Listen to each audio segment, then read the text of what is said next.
আসে পকেট ভর্তি টাকা নিয়ে চলে যায়, শ্রোতা আসে একটু কানের একটু খোরাক নিয়ে যায়, আর আয়োজকরা আয়োজন করে নিজেদের সুনাম অর্জন করে। মাঝখান থেকে হেদায়েত শূন্য এমন মাহফিল যদি 40 বছর কেন 50 বছর কেন 100 বছর কেন লক্ষ লক্ষ বছর যদি মাহফিল হয়, আল্লাহর কসম করে বলি বক্তার পকেট ভর্তি হবে, পেট ভর্তি হবে, আয়োজকের তাদের সুনাম হবে, হেদায়েত হবে না।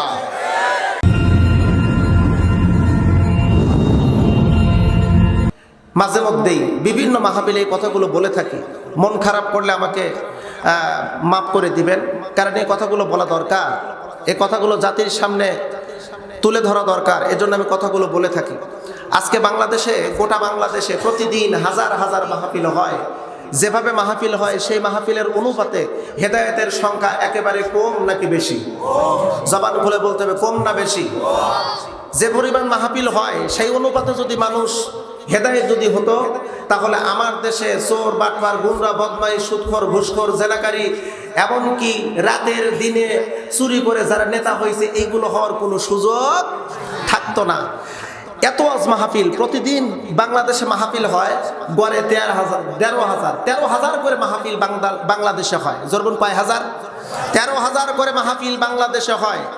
একটা করে মাহফিল থেকে যদি একটা করে লোক যদি হেদায়েত হতো, প্রতিদিন হেদায়েত প্রাপ্ত হতো, জোরে বলতে হবে কয় হাজার? 13,000। 13 দিয়ে 365কে গুণ দিলে 47 লক্ষ প্লাস হয়।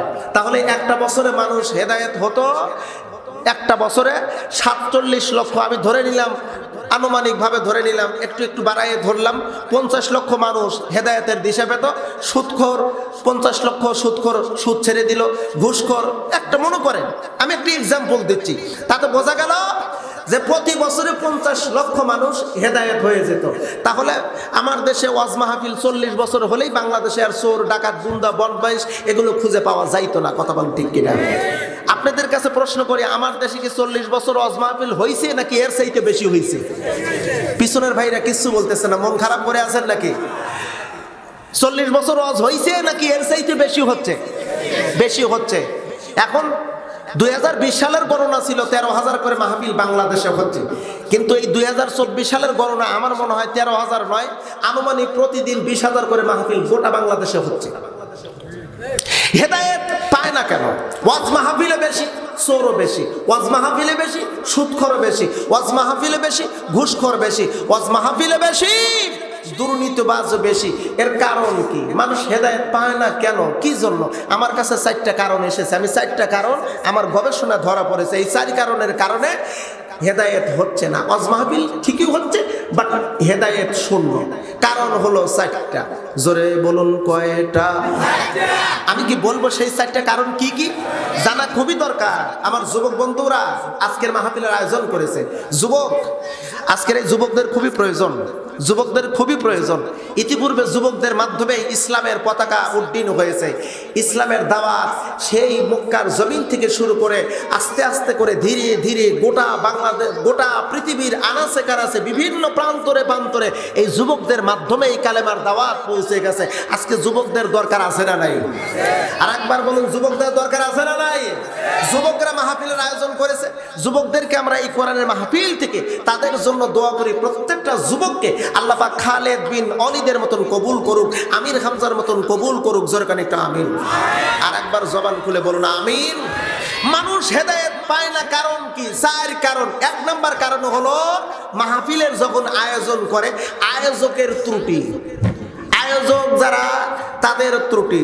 আয়োজন যারা করে তাদের নিয়তের দুর্বলতা। বলতে পারেন হুজুর এটা আবার কেমন কথা?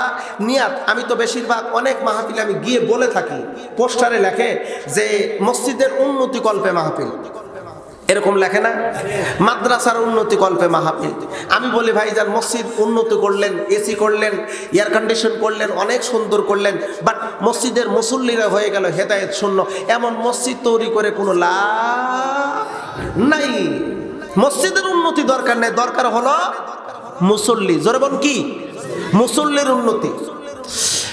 আয়োজকদের ত্রুটি। আয়োজক যারা, তাদের মনের মকসুদ হলো আমরা একটা মাহফিল করব, এই মাহফিলে বক্তা আনবো, ভাইরাল বক্তা। যে বক্তা আনলে লক্ষ লক্ষ মানুষ হবে, মানুষজন আসবে আর বলবে রে নাবিলা গ্রামে একটা বক্তা আসছিল মুফতি গুলজার হোসেন মাহমুদি, ওরা শোনার জন্য মানুষ হাজার হাজার আসছে, অমুক বক্তা এসেছিল লক্ষ লক্ষ মানুষ আসছে, আমাদের নাম বলবে। মনের ভিতর চিন্তা হলে মানুষ যাতে আমাদের সুনাম করে, এটা ভালো নাকি মন্দ? জোরে বলতে হবে, ভালো নাকি মন্দ? আমি যে কোনো কাজ করব সবগুলো কাজ যেন আমার রবের সন্তুষ্টির জন্য হয়। জোরে বলেন, কার সন্তুষ্টির জন্য? এটি চিল্লায় বলেন না, কার সন্তুষ্টির জন্য? এ টু জেড মানে আমার প্রত্যেকটা কথা, কাজ, মৌন সম্মতি, চিন্তা চেতনা, আমার খেলাধুলা, রাজনীতি, অর্থনীতি, পৌরনীতি, ভূগোলনীতি, চিকিৎসা, শিক্ষা ব্যবস্থা, এক কথা ঘর থেকে শুরু করে প্রত্যেকটা কাজ আমার রবের সন্তুষ্টির জন্য হতে হবে। এটা আমার কথা নয়, সরাসরি কথা বলেছেন আমার রব। জোরে বলুন, কে বলেছেন? জোরে বলতে হবে, কে বলেছেন? আয়োজকের ত্রুটি হলো ভাইরাল একজন বক্তা আনবো, মানুষ যেন আমাদের সুনাম করে, তাহলে ওনার চিন্তা হলো ভাইরাল, আয়োজকদের চিন্তা হলো ভাইরাল, আয়োজকের চিন্তা হলো মানুষ দেখানো। এক নাম্বার ত্রুটি। দুই নাম্বার ত্রুটি হলো যারা শ্রোতা, শ্রোতার ত্রুটি হলো যেমন তেমন বক্তার ওয়াজ শুনতে যায় না। এই নাবিলা গ্রামে কোন বক্তা আসতেছে রে, একটা বক্তা হলো এনার শুনতে যাওয়া লাগবে। যদি হাফিজুর রহমান কুয়াকাটা আসতো, মিজানুর রহমান আজারি আসতো, আমির হামজা যদি আসতো, আল্লামা তারেক মনোয়ার যদি আসতো, আল্লামা সাইদ ইন্তেকাল করেছে তিনিও যদি আসতো, তাহলে সেখানে যাওয়া যেত, এনার শোনা যাবে না। আচ্ছা যাই, চলো যাই, যদি একটু অস্ট্রাস ভালো লাগে, সুরটুর যদি ভালো থাকে, ক্যাপাসিটি যদি একটু ভালো থাকে, তাহলে কিছুক্ষণ শুনবো, নতুবা বাড়িতে চলে আসবো। কথা বলেন, এরকম শ্রোতা যারা আছে, এরকম চিন্তা ভাবনা শ্রোতাদের অন্তরের মধ্যে আছে না নাই? জোরে বলতে হবে, জোরে বলতে হবে, আছে না নাই? দুই নাম্বার হলো শ্রোতার ত্রুটি। তিন নাম্বার, আমগো যারা বক্তা আছি আমাদেরও কি কম আছে? হ্যাঁ, আমরা যারা বক্তা আছি টাকা দিতে হবে 1 লাখ। ফোন দিয়েছে গোলজার হুজুর একটা ডেট চাই, কোথায় থেকে? পঞ্চগড় থেকে, ঠাকুরগাঁ থেকে, ওই চট্টগ্রাম থেকে, খুলনা থেকে, 50,000 টাকা দিতে হবে, 1 লাখ টাকা দিতে হবে, অ্যাডভান্স দিতে হবে 50, মাহফিলের আগের দিন পুরো টাকা দিতে হবে। কথা বলেন নাকি, আছে না মনে হয় এরকম নাই? তাহলে বক্তার টার্গেট টাকা, শ্রোতার টার্গেট হলো ভাইরাল, আয়োজকের টার্গেট হলো ভাইরাল। এবার আরেকটা চতুর্থ নাম্বার হলো হেদায়েত না আসার আরেকটা কারণ হলো রাষ্ট্রপক্ষ, সমাজ পক্ষ, সমাজের কিছু ব্যক্তিবর্গরা আছে, এরা চায় না সমাজের ভিতর হক কথাগুলো প্রচার হোক। কথা বলেন, কথা বলেন। এই 4 কারণের কারণে মানুষ হেদায়েত থেকে বিচ্ছিন্ন। বক্তা আসে পকেট ভর্তি টাকা নিয়ে চলে যায়, শ্রোতা আসে একটু কানের একটু খোরাক নিয়ে যায়, আর আয়োজকরা আয়োজন করে নিজেদের সুনাম অর্জন করে। মাঝখান থেকে হেদায়েত শূন্য, হেদায়েত শূন্য। এমন মাহফিল যদি 40 বছর কেন, 50 বছর কেন, 100 বছর কেন, লক্ষ লক্ষ বছর যদি মাহফিল হয়, আল্লাহর কসম করে বলি, বক্তার পকেট পড়তে হবে, পেট পড়তে হবে, আয়োজকের তাদের সুনাম হবে, হেদায়েত হবে না, হেদায়েত হবে না, হেদায়েত হবে না, হেদায়েত শূন্য হবে। আরো মজার কিছু বিষয় আছে বাবা।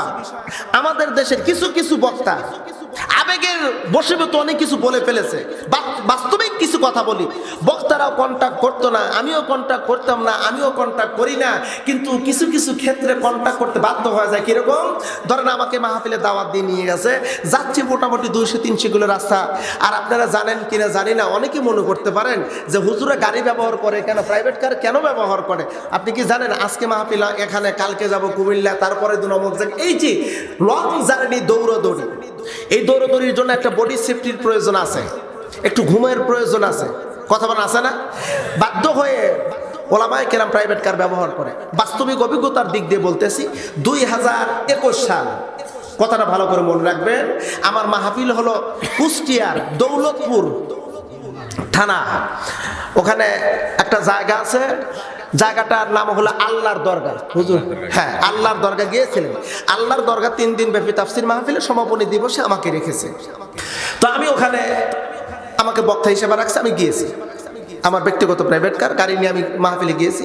তবে কন্ট্যাক্ট করি না, তখন এরকম একটা চিন্তা ছিল। মাহফিলে গেলাম, মাহফিলে অস্টস করার পরে বিদায়ের সময় একটা খামের ভিতরে টাকা ঢুকাই দিয়েছে। যাক আলহামদুলিল্লাহ, খামটা আমি নিয়ে পকেটের ভিতর দিয়েছি। তো আমার সফর সঙ্গী ছিল মুফতি মাওলানা সাকওয়াত ভাই, দবিরগঞ্জ বাড়ি, আপনারা চিনবেন কিনা জানি না। তো এই সাকওয়াত ভাই বলছে, মাওলানা হাদিয়া কেমন দিয়েছে? বলে কেমন দিয়েছে? যা নসিব হয়েছে তাই হয়েছে। বলে দেন একটু দেন। খাম নেওয়ার পর বলতেছে মৌলানা 1 মাসের হাদিয়া টাকা আপনার 1 মাহফিল হয়ে গেছে, বিশাল খাম। এখন বলে আচ্ছা ঠিক আছে, বাড়ি করে এবার বলতেছে ভাই সর্বনাশ কি হয়েছে? বলে 2 টাকার নোট, 5 টাকার নোট, 10 টাকার নোট আর 100 টাকার নোট আছে একটা।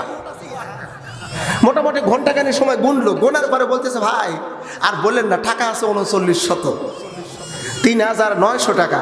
তখন আমি চিন্তা ভাবনা করলাম গোলজার একটু নরম তো, তাই আমাকে এরকম ফাঁকি দিয়েছে। অন্য কোনো বক্তা হলে 1 লাখ টাকা ছাড়া একদম বিদায় করতে পারতো না। এজন্য কিছু কিছু সময় বক্তারাও কিন্তু কন্ট্যাক্ট করে কমিটিদের কারণে। কথা বলেন না কে ভাইজান? মন খারাপ, এ বাবা কান্দো কেন? বাবা কান্দো কেন? প্রিয় ভাইজান, আজকের যে মাহফিলের আয়োজন যারা করেছে এই যুবকদেরকে আমরা কিছু আঞ্জাম দেব। কারণ যুবকদের ব্যাপারে রাসূলুল্লাহ সাল্লাল্লাহু